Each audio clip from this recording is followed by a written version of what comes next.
여러분, 혹시 진짜 된장 맛을 아십니까? 마트에서 파는 그런 된장이 아닙니다. 3년을 기다려야 비로소 완성되는 그런 된장 말입니다. 오늘은 한 장인의 이야기를 들려드리려 합니다. 그의 손끝에서 탄생한 장은 돈으로 살 수 없는 것이었습니다. 하지만 누군가는 그것을 훔치려 했습니다. 이 이야기는 전북 순창의 깊은 골짜기에서 시작됩니다. 전북 순창군 산자락을 따라 구불구불 이어진 길 끝에 작은 공방 하나가 있었습니다. 겨울바람이 차갑게 불어오는 12월 초 공방 마당에는 장독 50여 개가 줄지어 서 있었습니다. 옹기 표면에 맺힌 서리가 아침 햇살을 받아 반짝였습니다. 이곳의 주인 윤재호. 그는 올해로 72살이었습니다. 허리는 조금 굽었지만 두 손만큼은 여전히 단단했습니다. 거친 손가락 사이로 세월의 흔적이 새겨져 있었습니다. 그 손으로 그는 50년 넘게 장을 빚어왔습니다. 새벽 5시, 재호는 언제나처럼 일어났습니다. 세수를 하고 단정히 옷을 갈아입었습니다. 그리고 장독대로 향했습니다.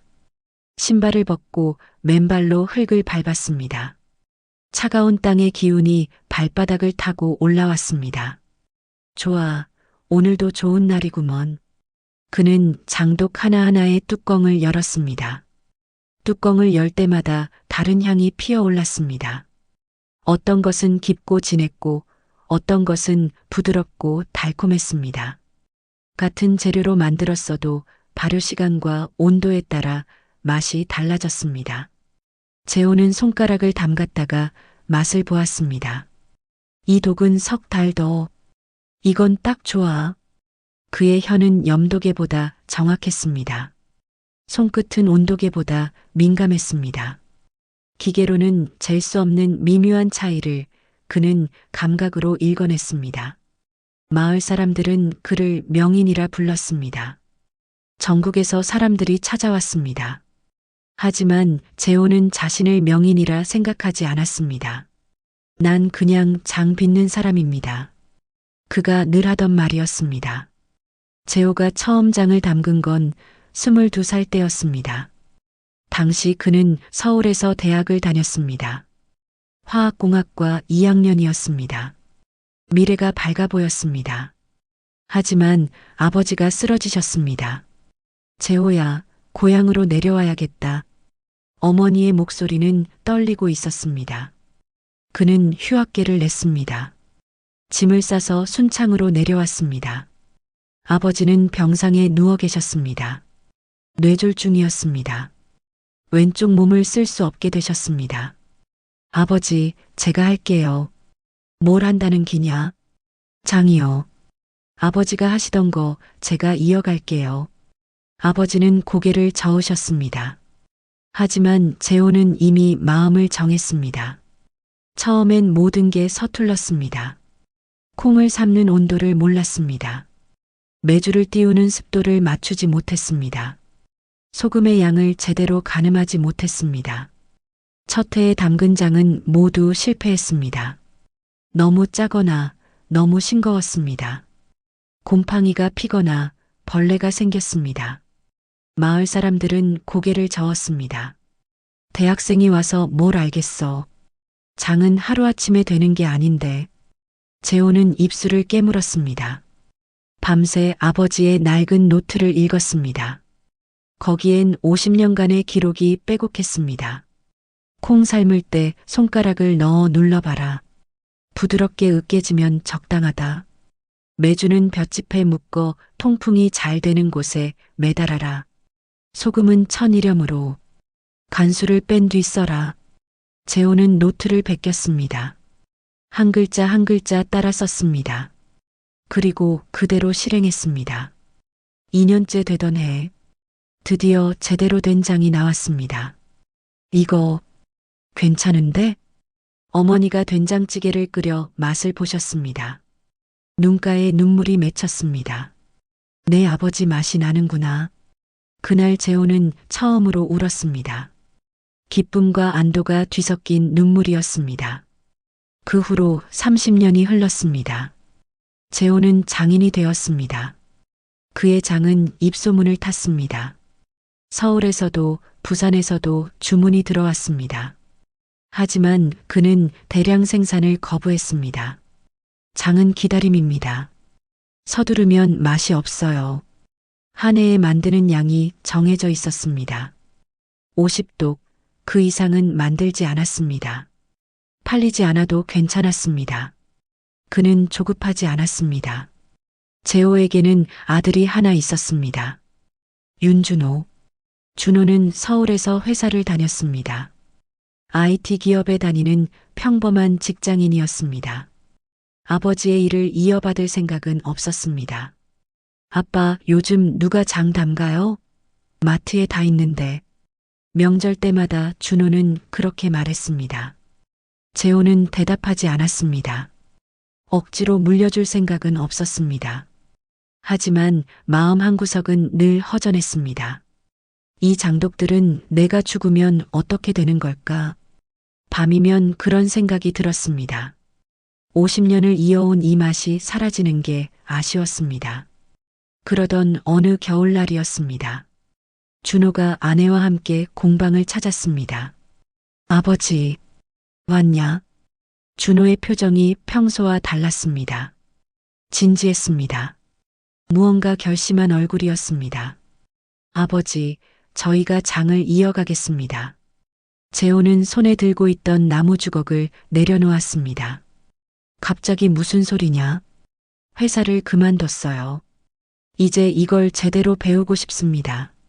준호의 눈빛이 흔들리지 않았습니다. 진심이 느껴졌습니다. 재호는 며느리 소미를 바라봤습니다.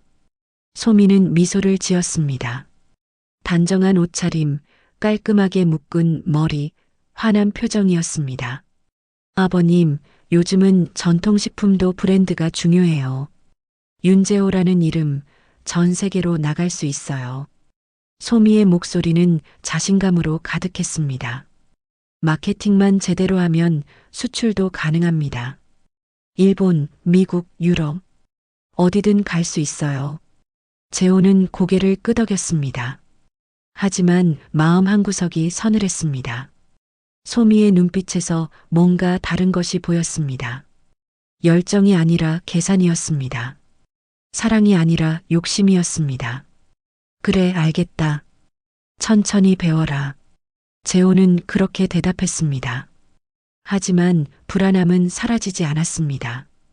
그날 밤, 재호는 혼자 장독대로 나왔습니다. 달빛이 장독을 비추고 있었습니다. 그는 가장 오래된 독 하나 앞에 섰습니다. 30년 된 독이었습니다.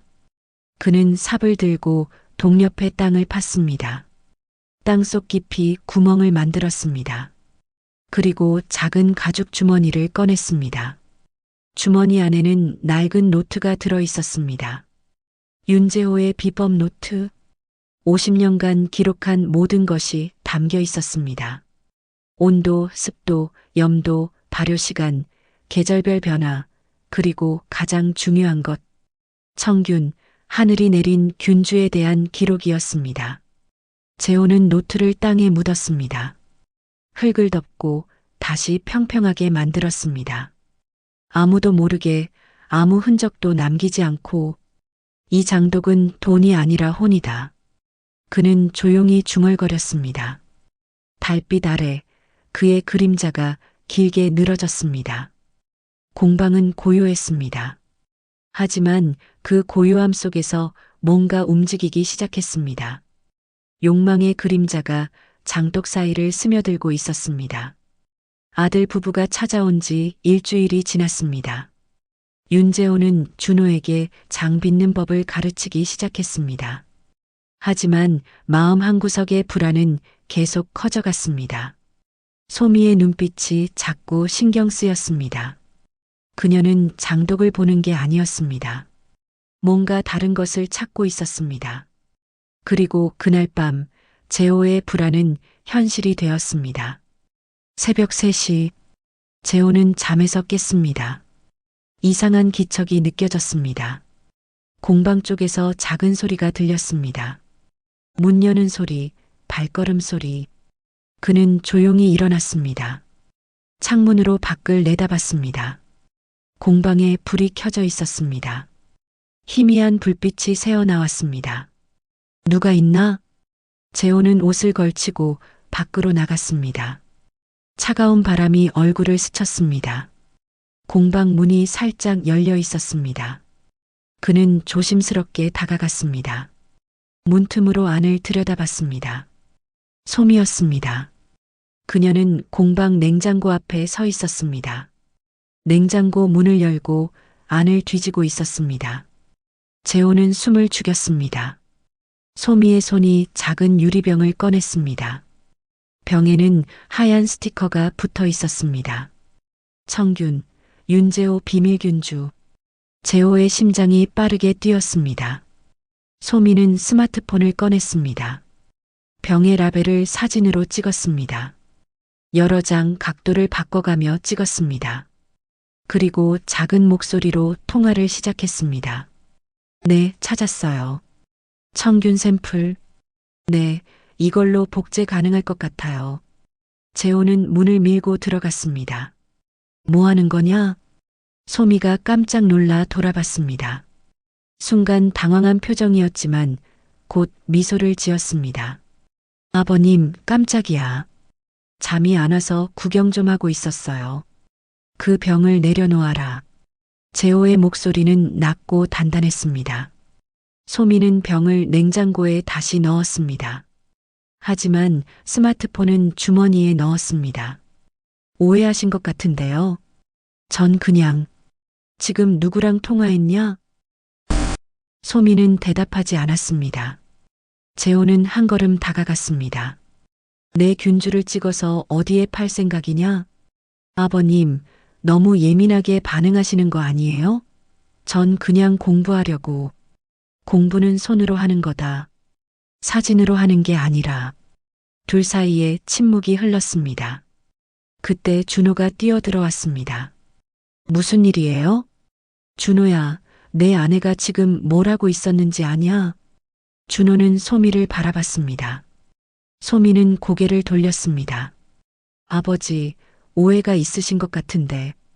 오해가 아니야. 난 다 봤어. 재호는 냉장고를 가리켰습니다. 청균을 몰래 찍었어. 그리고 누군가와 통화했지. 준호의 얼굴이 굳었습니다. 솜이야, 그게 사실이야? 솜이는 한숨을 쉬었습니다. 그리고 침착하게 말했습니다. 네, 사실이에요. 하지만 나쁜 의도는 아니에요. 그럼 뭐냐?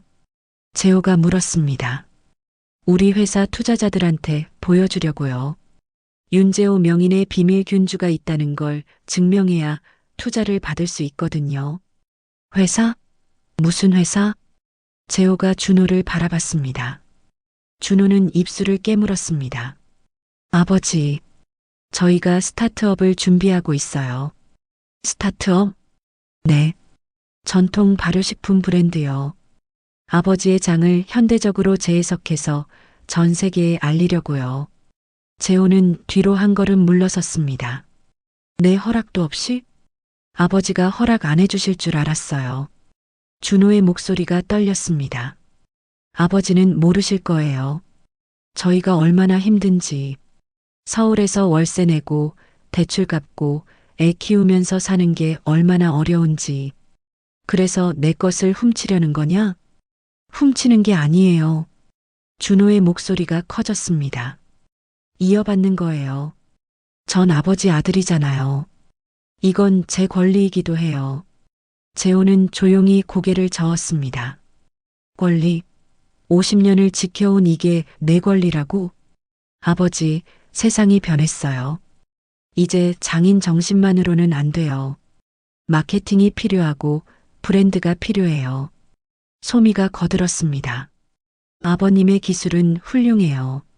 하지만 그걸 아는 사람이 몇 명이나 돼요? 우리가 제대로 알리면 전 세계 사람들이 먹을 수 있어요. 그래서 균주를 복제하겠다는 거냐? 복제가 아니라 배양이에요. 같은 균주로 더 많은 장을 만드는 거죠. 그럼 1년에 50독이 아니라 500독도 만들 수 있어요. 재호는 천천히 냉장고로 다가갔습니다. 균주병을 꺼내 손에 들었습니다. 작은 유리병 안에 하얀 균사가 살아 움직였습니다. 이건 살아있는 생명이다. 재호의 목소리는 낮고 무거웠습니다. 30년을 키워온 거다. 온도, 습도, 시간. 모든 게 맞아떨어져야 살아남는다. 그러니까 더 귀한 거잖아요. 그걸 우리가. 닥쳐라. 재호가 처음으로 소미를 향해 말을 끊었습니다. 너희는 이게 뭔지 모른다. 이건 돈이 아니다. 혼이다. 아버지. 준호가 다가왔습니다. 우리 빚이 얼마인지 아세요? 2억이에요. 이자만 한 달에 300이에요. 이대로는 못 버텨요. 재호는 아들을 바라봤습니다. 준호의 눈가에 다크서클이 깊게 패여 있었습니다. 살이 많이 빠졌습니다. 손등에 핏기가 없었습니다.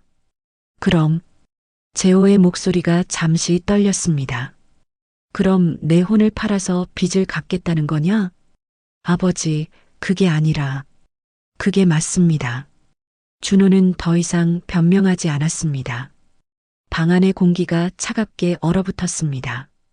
재호는 균주병을 꼭 쥐었습니다. 나가라. 둘 다. 아버지. 나가라고 했다. 재호의 목소리가 공방을 울렸습니다. 준호와 소미는 천천히 밖으로 나갔습니다. 문이 닫혔습니다. 재호는 혼자 남았습니다. 그날 아침 해가 떠올랐지만 재호는 장독대로 나가지 않았습니다. 방 안에 앉아 균주병을 바라봤습니다. 내가 뭘 지키려는 걸까? 생각이 복잡했습니다. 아들의 고통도 이해가 됐습니다. 2억의 빚, 그 무게를 모르는 건 아니었습니다. 하지만 이건 아니었습니다. 마당에서 차 시동 소리가 들렸습니다. 준호 부부가 떠나는 소리였습니다. 재호는 창밖을 내다봤습니다. 차가 멀어져 갔습니다. 먼지가 일었다가 사라졌습니다. 이게 마지막일까? 가슴 한구석이 무너지는 것 같았습니다. 며칠이 지났습니다. 재호는 혼자 장을 돌봤습니다. 말없이 독을 열고 맛을 보고 뚜껑을 닫았습니다. 어느 날 저녁 전화가 왔습니다. 준호였습니다. 아버지. 미안해요. 제가 잘못했어요. 준호의 목소리가 떨렸습니다. 하지만 아버지, 전 정말 막막해요. 어떻게 해야 할지 모르겠어요. 재호는 대답하지 않았습니다. 아버지, 저 좀 도와주세요. 제발. 통화가 끊어졌습니다. 재호는 전화기를 내려놓았습니다. 마무리. 밤이 깊어갔습니다. 재호는 장독대로 나갔습니다. 차가운 바람이 불었습니다. 별이 쏟아질 것처럼 밝았습니다. 그는 가장 오래된 독 앞에 앉았습니다. 내가 틀렸나? 혼자 지키는 게 옳은 걸까? 아들에게 물려주지 못하면 이 맛은 사라지는 걸까? 그렇다면 내가 지켜온 50년은 무엇이었나? 재호는 손으로 얼굴을 감쌌습니다. 그리고 결심했습니다. 마지막으로 한 번만 더 믿어보자. 다음 날 아침 재호는 준호에게 전화를 걸었습니다. 준호야. 네, 아버지. 내려와라. 제대로 가르쳐 주마. 전화 너머로 준호의 흐느끼는 소리가 들렸습니다. 감사합니다, 아버지. 하지만 재호는 알지 못했습니다. 이미 균주 사진은 다른 곳으로 넘어간 뒤였다는 것을, 그리고 더 큰 욕망이 서울에서 움직이기 시작했다는 것을. 윤재호는 아들을 다시 받아들였습니다. 준호는 매일 공방에 나왔습니다. 새벽부터 저녁까지 아버지 곁에서 배웠습니다. 콩을 삶고 메주를 띄우고 소금물을 만들었습니다. 재호는 조금씩 마음을 열었습니다. 50년간 쌓아온 기술을 조금씩 나눠줬습니다. 하지만 서울에서는 다른 일이 벌어지고 있었습니다. 재호가 모르는 곳에서 그의 이름이 팔리고 있었습니다. 3개월이 지났습니다. 어느 봄날 아침 재호는 마을 슈퍼에 들렀습니다. 라면과 두부를 사려고 했습니다. 계산대로 가는 길에 선반 하나가 눈에 들어왔습니다. 새로 생긴 코너였습니다. 프리미엄 전통 발효식품. 거기 놓인 된장 용기를 보는 순간 재호는 멈췄습니다. 검은색 고급스러운 통이었습니다. 금색 글씨가 새겨져 있었습니다. H&N 윤재호 명인의 청균 된장. 재호의 손이 떨렸습니다. 그는 용기를 집어들었습니다. 뒤쪽 라벨을 읽었습니다. 전통 장인 윤재호의 50년 비법을 현대기술로 재현했습니다. 30년 숙성 청균을 사용한 프리미엄 된장. 가격은 백지에 15,000원이었습니다. 이게 뭡니까? 재호가 주인에게 물었습니다. 아, 그거요? 요즘 난리예요. SNS에서 완전 핫한 거. 윤재호 명인 아시죠? 그분 된장이래요. 저도 써봤는데 솔직히 맛은 그냥 그래요. 근데 포장이 예쁘고 선물하기 좋더라고요. 재호는 용기를 들고 밖으로 나왔습니다. 차에 타서 뚜껑을 열었습니다. 냄새를 맡았습니다. 단맛이 강했습니다. 인공적인 느낌이었습니다. 깊이가 없었습니다. 그는 손가락으로 떠서 맛을 봤습니다. 입안에서 금방 풀어졌습니다. 감칠맛이 없었습니다. 짠맛만 강했습니다. 이건 내장이 아니야. 재호는 핸드폰을 꺼냈습니다. 준호에게 전화를 걸었습니다. 여보세요, 아버지. 준호야, 지금 어디냐? 공방이요. 매주 뒤집고 있어요. 거기 있어라. 지금 간다. 20분 뒤 재호는 공방에 도착했습니다. 준호는 마당에서 매주를 뒤집고 있었습니다. 땀을 흘리며 일하고 있었습니다. 준호야. 네, 아버지. 재호는 된장 용기를 내밀었습니다. 준호의 얼굴이 굳었습니다. 이게 뭐냐? 내 이름이 여기 왜 있냐? 준호는 매주를 내려놓았습니다. 손을 닫고 아버지 앞에 섰습니다. 죄송합니다. 죄송하다고? 이게 죄송하다는 말로 끝날 일이냐? 재호의 목소리가 떨렸습니다. 아버지, 설명할게요. 설명? 뭘 설명한다는 거냐?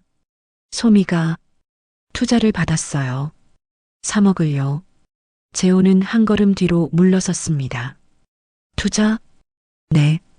제가 여기서 배운 거 기록하고 균주 사진 보여주고 그래서 받았어요. 그래서 이런 걸 만들었다는 거냐? 준호는 고개를 숙였습니다. 제가 막으려 했어요. 진짜예요. 근데 소미가 이미 계약을 다 해놨어요.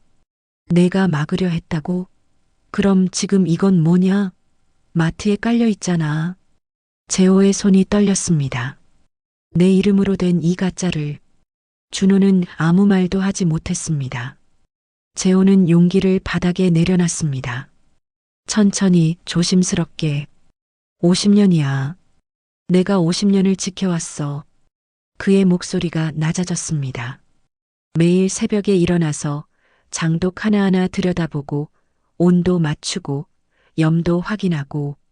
아버지, 그게 뭔지 아냐? 그게 바로 진심이야.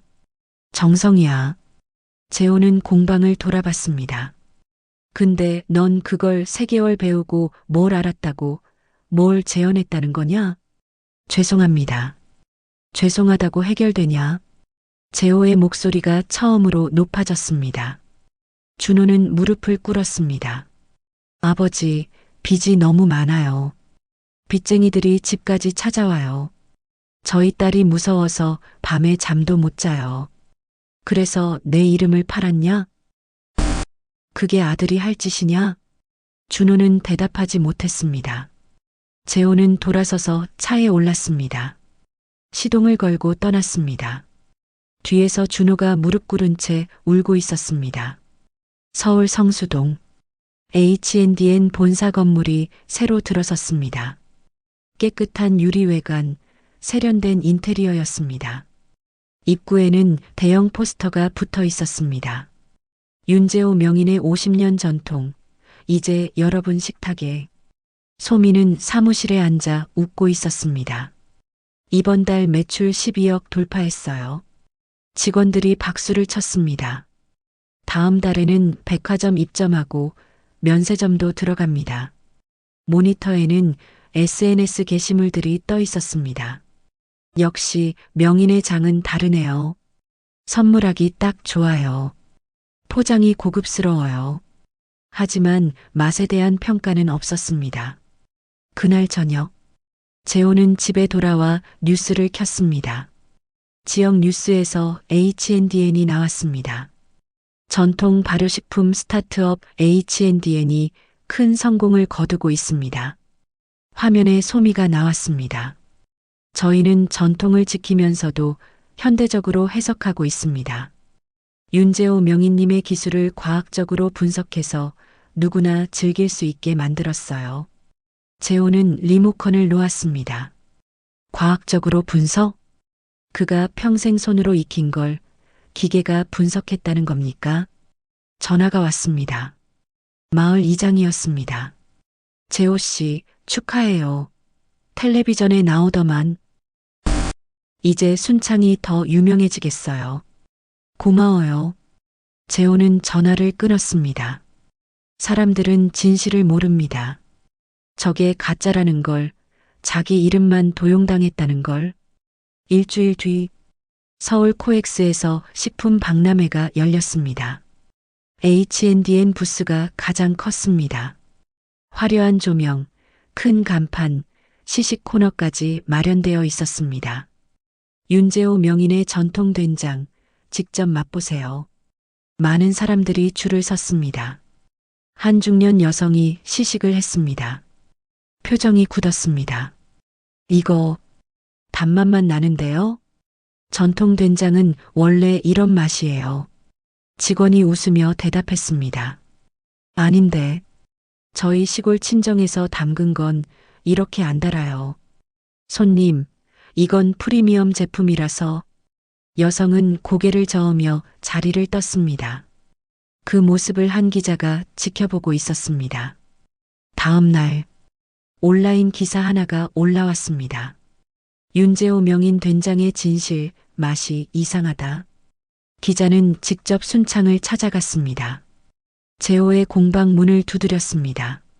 명인님, 인터뷰 부탁드립니다. 재호는 문을 열었습니다. 뭐하러 왔습니까? H&N 된장에 대해 여쭤보고 싶습니다. 명인님이 직접 만드신 건가요? 재호는 고개를 저었습니다. 아닙니다. 기자의 눈빛이 달라졌습니다. 그럼 명인님 이름은 왜 거기 있습니까? 내 허락 없이 썼습니다. 허락 없이요? 재호는 천천히 이야기했습니다. 며느리가 균주 사진을 훔쳐갔다는 것, 아들이 자신의 이름을 팔았다는 것, 자신은 그 된장을 만든 적이 없다는 것. 기자는 모든 걸 녹음했습니다. 이거 기사로 내도 될까요? 재호는 잠시 망설였습니다. 아들이 무너질 것입니다. 빚은 더 늘어날 것입니다. 하지만 거짓을 그대로 둘 수는 없었습니다. 쓰십시오. 이틀 뒤 인터넷이 난리가 났습니다. 가짜 전통, H&N의 실체, 윤재호 명인 이름 도용, 며느리가 주범, 3개월 배우고 50년 기술 재현, 허위 광고 의혹. 기사는 순식간에 퍼졌습니다. H&N 주식은 폭락했습니다. 환불 요구가 쏟아졌습니다. 백화점에서 제품이 철수됐습니다. 소미는 회사에서 쫓겨났습니다. 투자자들이 고소를 준비했습니다. 순창 공방. 재호는 혼자 장독 앞에 앉아 있었습니다. 해가 지고 있었습니다. 준호가 찾아왔습니다. 아버지. 재호는 돌아보지 않았습니다. 다 끝났어요. 집도 넘어가고 회사도 망했어요. 소미는 이혼하자고 했어요. 준호는 울지 않았습니다. 그냥 힘없이 서 있었습니다. 아버지, 제가 잘못했어요. 다 제 욕심이었어요. 재호는 여전히 등을 보이고 있었습니다. 이제 어떻게 하죠? 바람이 불었습니다. 장독 뚜껑이 살짝 흔들렸습니다. 재호는 천천히 일어났습니다. 가장 오래된 도구로 갔습니다. 뚜껑을 열었습니다. 안에서 깊고 진한 향이 피어올랐습니다. 준호야. 네. 이 독을 봐라. 준호가 다가왔습니다. 안을 들여다봤습니다. 하얀 균사가 살아 움직이고 있었습니다. 이건 30년 된 독이다. 재호의 목소리는 조용했습니다. 30년 동안 한 번도 서두르지 않았어. 매일 같은 시간에 확인하고 같은 정성으로 돌봤지. 장은 거짓말을 안 해. 정성을 주면 맛으로 대답하고 욕심을 부으면 썩어버려. 재호는 아들을 바라봤습니다. 넌 이제 알겠냐? 준호는 고개를 숙였습니다. 네, 알겠습니다. 정말 알겠냐? 네. 재호는 한숨을 쉬었습니다. 그럼 다시 시작하자. 준호가 고개를 들었습니다. 네. 빚은 내가 갚아줄게. 너는 여기서 다시 배워. 아버지. 단, 이번엔 제대로 배워라. 10년이 걸려도 좋아. 진짜를 배워. 준호의 눈에 눈물이 고였습니다. 감사합니다, 아버지. 그날 밤, 재호는 묻어뒀던 노트를 다시 꺼냈습니다. 흙을 털어내고 첫 장을 펼쳤습니다. 장 빚는 사람의 마음가짐. 첫 줄에 이렇게 쓰여 있었습니다. 조급하면 맛이 없다. 기다려야 향이 난다. 재호는 펜을 들었습니다. 새로운 페이지를 펼쳤습니다. 그리고 썼습니다. 오늘부터 아들과 함께 다시 시작한다. 이번엔 진짜를 물려준다. 창밖으로 별이 빛났습니다. 공방은 고요했습니다. 하지만 그 고요함 속에서 새로운 시작이 움트고 있었습니다. 과연 재호와 준호는 다시 일어설 수 있을까요? 무너진 명예를 되찾을 수 있을까요? 그리고 진짜 장맛은 다시 세상에 전해질까요? 아버지와 아들, 두 사람의 진짜 도전이 펼쳐집니다. 다시 시작한다는 건 쉽지 않았습니다. 준호는 매일 새벽 4시에 일어났습니다. 아버지보다 먼저 공방에 나가 청소를 했습니다. 장독을 닦고 마당을 쓸고 물을 준비했습니다.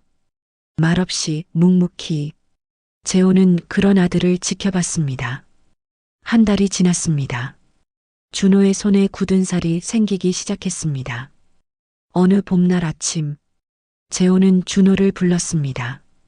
오늘부터 메주를 만들어 볼까? 네, 아버지.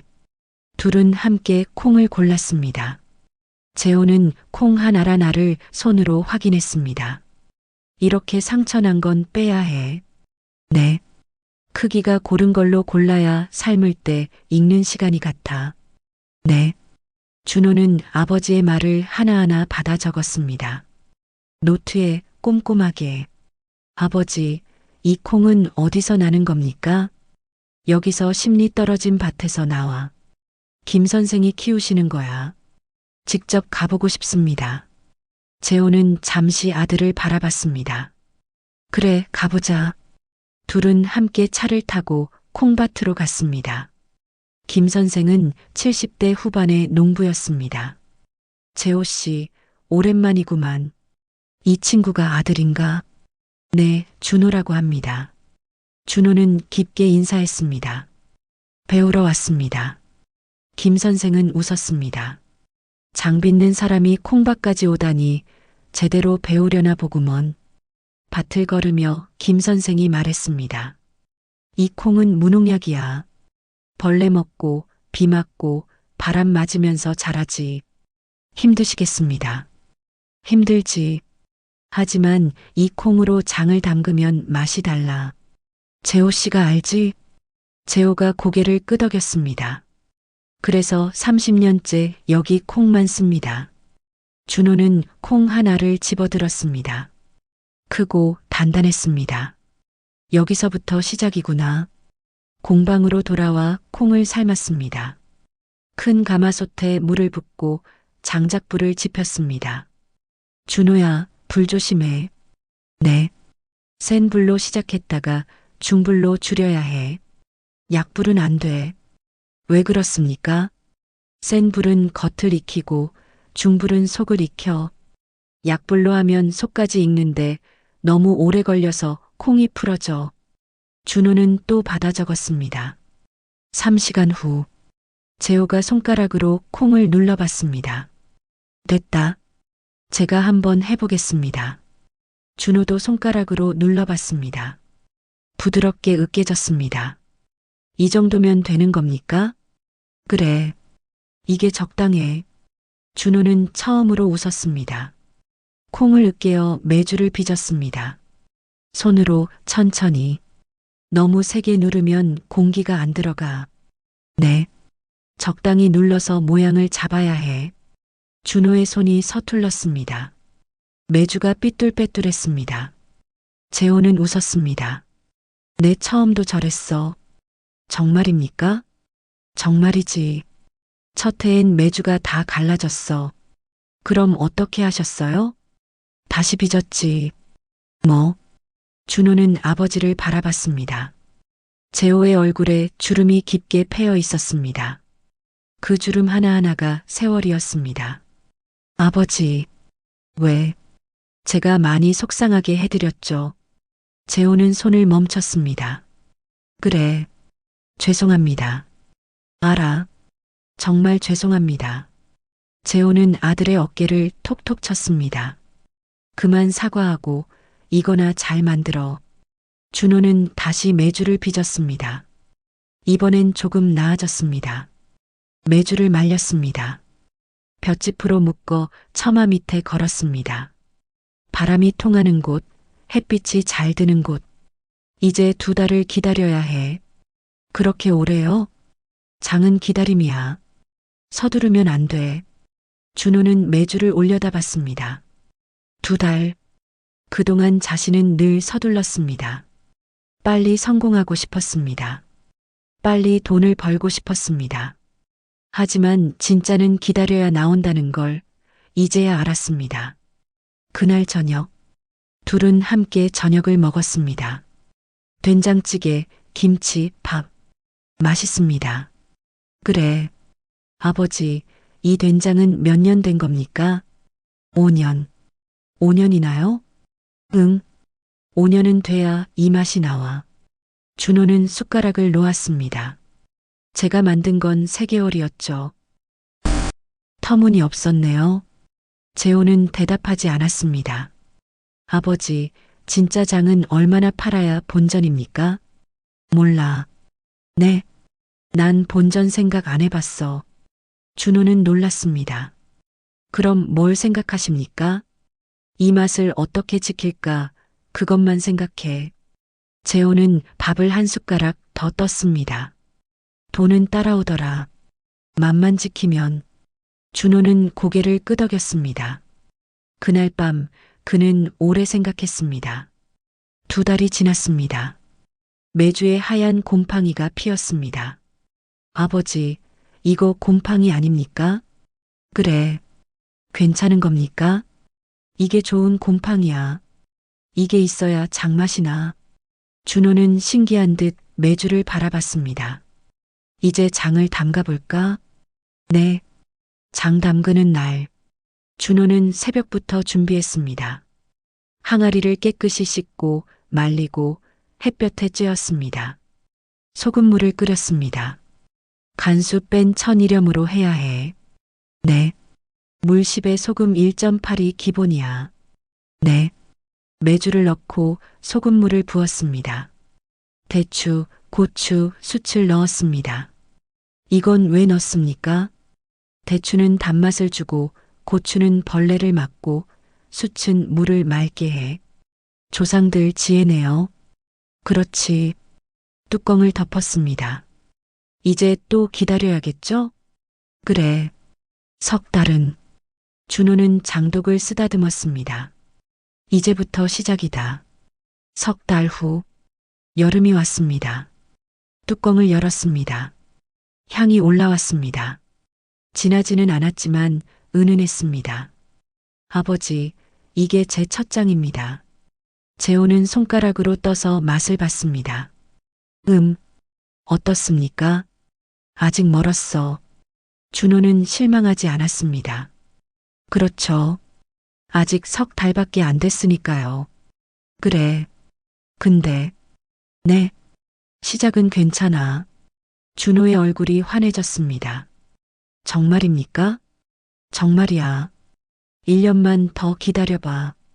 그날 오후, 마을 이장이 찾아왔습니다. 재호 씨, 들었어요. 아들이 진짜로 배우고 있다면서요? 네. 좋은 일입니다. 이 기술이 끊기면 안 되지. 이장은 준호를 바라봤습니다. 젊은 친구, 힘들지? 아닙니다. 재밌습니다. 재밌어? 허허, 그럼 됐어. 장은 재미있어야 맛이 나거든. 이장이 돌아간 뒤 재호가 말했습니다. 마을 사람들이 인정하기 시작했어. 네. 이제 내가 할 일은 그 인정을 지키는 거야. 명심하겠습니다. 가을이 왔습니다. 준호의 장독이 10개가 되었습니다. 모두 다른 시기에 담근 것들이었습니다. 어느 날 재호가 말했습니다. 준호야. 네. 이제 비법을 알려줄게. 준호는 놀랐습니다. 비법이요? 청균 말이야. 재호는 땅을 팠습니다. 묻어뒀던 노트를 꺼냈습니다. 이게 뭡니까? 50년 기록이야. 그리고 청균 만드는 법. 준호는 노트를 받았습니다. 손이 떨렸습니다. 아버지, 이제 내 거야. 제가 받아도 됩니까? 넌 자격이 있어. 재호는 아들의 어깨를 잡았습니다. 넌 기다릴 줄 알아. 그것만으로도 충분해. 준호는 울지 않으려 했지만 눈물이 났습니다. 감사합니다, 아버지. 울지 마. 이건 시작일 뿐이야. 그날 밤, 준호는 노트를 읽었습니다. 한 장 한 장, 천천히. 아버지의 글씨가 세월에 따라 달라지는 게 보였습니다. 젊었을 때는 힘차게, 나이 들어서는 조심스럽게. 마지막 장에 이런 글이 있었습니다. 장은 사람이다. 급하면 상하고 정성 주면 보답한다. 내 인생이 이 장독에 다 들어있다. 누군가 이 뜻을 이어주길 바란다. 준호는 노트를 가슴에 안았습니다. 마무리. 겨울이 다시 왔습니다. 1년이 지난 겁니다. 준호는 자신이 처음 담근 장독을 열었습니다. 향이 피어올랐습니다. 깊고 진했습니다. 재호가 다가왔습니다. 손가락으로 떠서 맛을 봤습니다. 오래 씹었습니다. 아버지, 어떻습니까? 재호는 웃었습니다. 됐다. 정말입니까? 정말이야. 이제 내장이 생겼어. 준호는 하늘을 올려다봤습니다. 눈이 내리기 시작했습니다. 하얀 눈송이가 장독 위에 쌓였습니다. 아버지, 왜? 제가 이제 좀 장인 같습니까? 재호는 고개를 저었습니다. 아직? 그래도 장인의 시작은 됐어. 준호는 웃었습니다. 감사합니다. 기다려주셔서. 나도 감사해. 다시 돌아와줘서. 둘은 나란히 장독을 바라봤습니다. 눈은 계속 내렸습니다. 세상은 하얗게 변해갔습니다. 하지만 장독 안에서는 생명이 살아 움직이고 있었습니다. 2년이 지났습니다. 준호의 손은 이제 아버지를 닮아갔습니다. 거칠고 단단하고 정직했습니다. 장독대에는 준호가 만든 독이 20개 넘게 늘어섰습니다. 모두 다른 시간을 품고 있었습니다. 그리고 그날 예상치 못한 손님이 찾아왔습니다. 봄날 오후 검은색 승용차 한 대가 공방 앞에 섰습니다. 양복 입은 중년 남자가 내렸습니다. 실례합니다. 윤재호 명의님 계십니까? 준호가 마당을 쓸다 말고 돌아봤습니다. 무슨 일로 오셨습니까? 저는 서울에서 온 박민수라고 합니다. 식품회사 대표입니다. 준호의 표정이 굳었습니다. 우린 거래 안 합니다. 아, 오해하신 것 같은데요. 저는 H&M 같은 회사가 아닙니다. 그때 재호가 공방에서 나왔습니다. 누구십니까? 명희님, 처음 뵙겠습니다. 박민수는 깊게 인사했습니다. 저는 10년째 전통식품만 다루는 회사를 운영하고 있습니다. 명희님 이야기를 듣고 찾아왔습니다. 우린 안 팝니다. 재호가 단호하게 말했습니다. 팔자는 게 아닙니다. 그냥 맛을 보고 싶어서 왔습니다.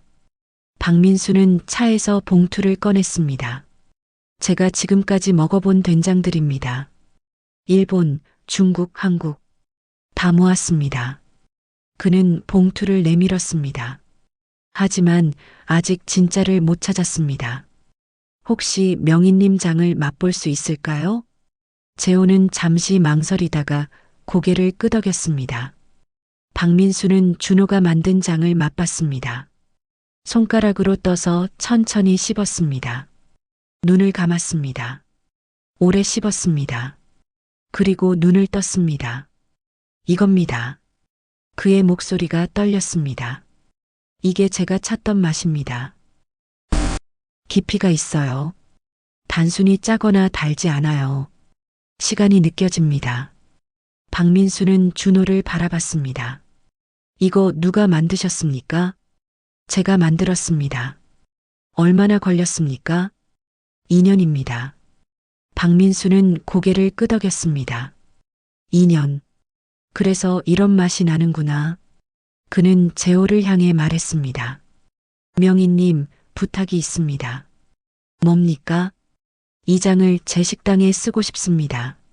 많이 안 팔아주셔도 됩니다. 한 달에 10kg만. 재호는 아들을 바라봤습니다. 준호가 조용히 말했습니다. 아버지 결정에 따르겠습니다. 재호는 장독을 바라봤습니다. 일주일 뒤에 다시 오십시오. 그때 대답하겠습니다. 박민수가 떠난 뒤 재호와 준호는 장독 앞에 앉았습니다. 아버지, 어떻게 할 겁니까? 넌 어떻게 하고 싶냐? 준호는 잠시 생각했습니다. 예전이었으면 당장 계약했을 겁니다. 지금은 이 장이 제대로 대접받는 곳에만 주고 싶습니다. 재호는 웃었습니다. 그래, 넌 이제 알아. 네. 장은 팔리는 게 목적이 아니야. 먹히는 게 목적이지. 네. 제대로 대접받으면 팔아도 돼. 하지만 함부로 다뤄지면 안 팔아야 해. 준호는 고개를 끄덕였습니다. 알겠습니다. 일주일 뒤 박민수가 다시 왔습니다. 이번엔 아내와 함께였습니다. 명희님, 제 아내입니다. 같이 식당을 운영합니다. 아내는 정중히 인사했습니다. 저희 식당 메뉴판 가져왔습니다. 재호는 메뉴판을 봤습니다. 된장찌개 -2년 숙성 전통 된장 사용. 된장 비빔밥 장인의 정성이 담긴 장. 간단했습니다. 화려하지 않았습니다. 얼마에 파십니까? 된장찌개 12,000원, 비빔밥 15,000원입니다. 비싸네요. 네. 하지만 손님들이 이해합니다. 좋은 재료는 비싸다는 걸요. 재호는 준호를 바라봤습니다. 내 생각은 저도 괜찮다고 봅니다. 재호는 박민수에게 말했습니다. 좋습니다. 한 달에 10kg 드리겠습니다. 박민수의 얼굴이 환해졌습니다. 감사합니다. 단 조건이 있습니다. 네, 말씀하십시오. 내 아들 이름을 쓰십시오. 윤준호. 준호가 놀라 아버지를 바라봤습니다. 아버지, 넌 이제 장인이야. 내 이름을 걸어라. 준호의 눈에 눈물이 맺혔습니다. 감사합니다, 아버지. 그날 밤, 재호는 오래된 독 하나를 열었습니다. 30년 된 독이었습니다. 준호야, 이리 와봐. 네. 이 독 봐라. 준호는 안을 들여다봤습니다. 하얀 균사가 살아 숨쉬고 있었습니다. 이건 내가 태어난 해에 담근 거야. 네. 너 태어나고 한 달 뒤에 담갔어. 그래서 특별해. 재호는 손가락으로 떠서 준호에게 건넸습니다. 먹어봐. 준호는 입에 넣었습니다. 깊었습니다. 진했습니다. 말로 표현할 수 없는 맛이었습니다. 아버지, 이게 내 나이만큼 숙성된 거야. 이제 이 독은 내 거다. 제가 받아도 됩니까? 그래. 넌 자격이 있어. 준호는 독을 쓰다듬었습니다. 감사합니다. 고맙긴. 내가 돌아와줘서 내가 고맙지. 둘은 한참 말없이 장독을 바라봤습니다. 6개월 후 박민수의 식당은 소문이 났습니다. 진짜 된장을 쓰는 집, 윤준호 장인의 장을 쓰는 곳, 사람들이 줄을 섰습니다. 하지만 박민수는 서두르지 않았습니다. 하루에 50그릇만 팔았습니다. 더 팔 수도 있는데 왜 안 팔아요? 손님이 물었습니다. 장이 한정되어 있습니다. 서두르면 맛이 달라집니다. 사람들은 이해했습니다. 그리고 더 찾아왔습니다. 어느 날 재호는 마을 이장에게서 전화를 받았습니다. 재호 씨, 큰일 났어요. 무슨 일입니까? 기자들이 마을로 온대요. 준호 씨 이야기 취재하러. 좋은 기사래요. 윤준호 장인 이야기요. 재호는 웃었습니다. 그래요? 그럼 환영해야지. 다음 날 기자들이 왔습니다. 3명이었습니다. 윤준호 장인님, 인터뷰 부탁드립니다. 준호는 떨렸지만 차분히 대답했습니다. 네, 하겠습니다. 2년 전 H&N 사건 이후 어떻게 지내셨습니까? 아버지 밑에서 배웠습니다. 힘들지 않으셨어요? 힘들었습니다. 하지만 배울수록 재밌었습니다. 아버지께 배운 게 뭡니까? 준호는 장독을 바라봤습니다. 기다림입니다. 기다림이요? 네. 장은 서두르면 안 됩니다. 기다려야 맛이 납니다. 인생도 그렇습니까? 준호는 웃었습니다. 네. 인생도 그런 것 같습니다. 기자는 재호에게 물었습니다. 명희님, 아드님이 자랑스럽지 않으십니까? 재호는 아들을 바라봤습니다. 자랑스럽지요. 실패하고도 다시 일어섰으니까요. 앞으로 계획이 있으십니까? 계획은 없습니다. 그냥 매일 장을 보살필 뿐입니다. 기자들은 그 말에 고개를 끄덕였습니다. 기사가 났습니다. 실패한 아들, 아버지 밑에서 진짜를 배우다. 윤준호, 2년 만에 장인으로 인정받다. 댓글이 달렸습니다. 멋있네요. 다시 시작한 용기가. 아버지 대단하시다. 끝까지 기다려주셔서. 이런 장이 진짜죠. 준호는 댓글을 읽으며 울었습니다. 재호는 옆에서 어깨를 두드렸습니다. 울지 마. 이제 시작이야. 1년 후 준호의 공방이 따로 생겼습니다. 아버지 옆에 작은 공방 하나. 윤준호 장. 간판이 걸렸습니다. 첫 손님은 아버지였습니다. 아버지, 이거 드셔보세요. 재호는 준호가 만든 장을 맛봤습니다. 어떻습니까? 내 맛이나. 내 맛이요? 그래. 내 맛이 아니라 내 맛. 그게 좋아. 준호는 처음으로 당당하게 웃었습니다. 감사합니다. 고맙긴. 내가 잘 만들었어. 그날 저녁, 준호는 딸과 통화했습니다. 아빠, 우리 딸. 할아버지랑 잘 지내? 할아버지가 많이 가르쳐 주셔. 아빠, 나도 나중에 장 배울 수 있어? 준호는 눈물이 났습니다. 그럼, 우리 딸이 배우고 싶으면 아빠가 가르쳐 줄게. 정말? 정말이야. 약속? 약속? 전화를 끊고 준호는 밤하늘을 올려다봤습니다. 별이 쏟아질 듯 밝았습니다. 그로부터 5년이 지났습니다. 윤재호는 80이 되었습니다. 여전히 매일 새벽에 일어나 장독을 봅니다. 윤준호는 40이 되었습니다. 이제 그의 장도 전국에서 찾습니다. 하지만 그는 서두르지 않습니다. 한 해에 50동만 만듭니다. 아버지가 가르쳐준 대로 어느 봄날 손녀가 찾아왔습니다. 12살이 된 아이는 호기심 가득한 눈으로 물었습니다. 할아버지, 장은 왜 만들어요? 재호는 웃으며 대답했습니다. 기다림을 배우려고. 기다림이요? 그래. 세상에서 제일 중요한 게 기다림이야. 아이는 고개를 갸우뚱했습니다. 준호가 설명했습니다. 좋은 건 금방 안 와. 천천히 시간을 들여야 돼. 아빠처럼요? 응. 아빠처럼. 손녀는 장독 뚜껑을 열었습니다. 향이 피어올랐습니다. 와, 좋은 냄새. 재호와 준호는 웃었습니다. 3대가 함께 장독을 바라봤습니다. 장독 안에서 균사가 살아 움직였습니다. 30년, 5년, 1년. 각기 다른 시간들이 숨 쉬었습니다. 그 모든 시간이 기다림이었습니다. 그리고 그 기다림이 지금 이 향으로 피어난 것입니다. 진짜는 사라지지 않습니다.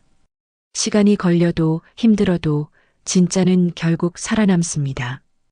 윤재호와 윤준호의 이야기가 그것을 증명합니다. 실패해도 다시 시작할 수 있습니다. 늦어도 제대로 배우면 됩니다.